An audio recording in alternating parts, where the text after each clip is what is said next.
হঠযোগ হল যোগশাস্ত্রের একটি বিশেষ শাখা যা মূলত শারীরিক আসন এবং শ্বাসপ্রশ্বাস নিয়ন্ত্রণ প্রাণায়াম এর মাধ্যমে শরীর ও মনের ভারসাম্য এবং শুদ্ধিকরণে মনোনিবেশ করে।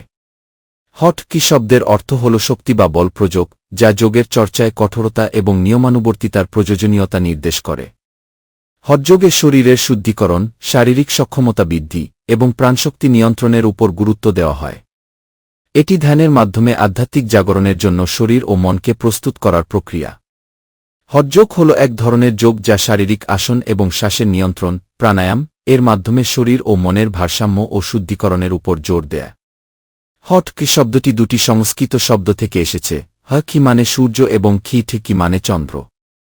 এটি সূর্য ও চন্দ্র বা শরীর ও মন, ইচ্ছাশক্তি ও প্রজ্ঞার মধ্যে ভারসাম্য স্থাপনের প্রতীক। হঠযোগের মূল লক্ষ্য হল শারীরিক এবং মানসিক শক্তি বৃদ্ধি করে ধ্যানের জন্য শরীরকে প্রস্তুত করা।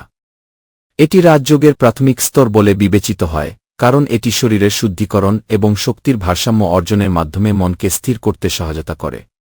হঠযোগের মূল লক্ষ্য হল শারীরিক ও মানসিক ভারসাম্য তৈরি করা এবং ধীরে ধীরে ধ্যানের উচ্চ স্তরে পৌঁছানো। এটি রাজযোগের ভিত্তি হিসেবে কাজ করে, যেখানে শারীরিক ও মানসিক প্রস্তুতি ধ্যানের জন্য আবশ্যক। হঠযোগের মূল উপাদানগুলো হল আসন, শারীরিক ভঙ্গিমা যা শরীরকে নমনীয় ও শক্তিশালী করে। এটি শরীরের শুদ্ধিকরণেও সহায়ক। প্রাণায়াম, শ্বাসের নিয়ন্ত্রণের মাধ্যমে প্রাণশক্তি নিয়ন্ত্রণ করা। এর মাধ্যমে শরীর ও মন শান্ত হয় এবং প্রাণশক্তির প্রবাহ বাড়ে। বন্ধ, শরীরের নির্দিষ্ট অংশ সংকুচিত বা বন্ধ করার মাধ্যমে প্রাণশক্তি নিয়ন্ত্রণ করা।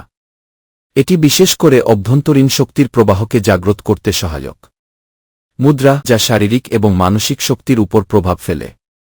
ধ্যান, মনকে একাগ্র করা ও ধ্যানের মাধ্যমে শান্ত ও প্রশান্ত মন তৈরি করা।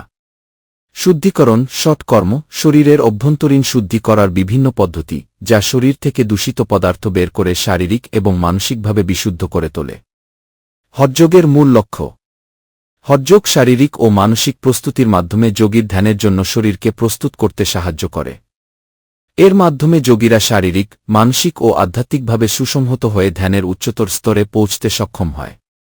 ভিডিওটি ভালো লাগলে লাইক, কমেন্ট ও শেয়ার করুন আর নিয়মিত আপডেট পেতে চ্যানেলটিকে সাবস্ক্রাইব করুন এবং বেল আইকনে গিয়ে ক্লিক করুন।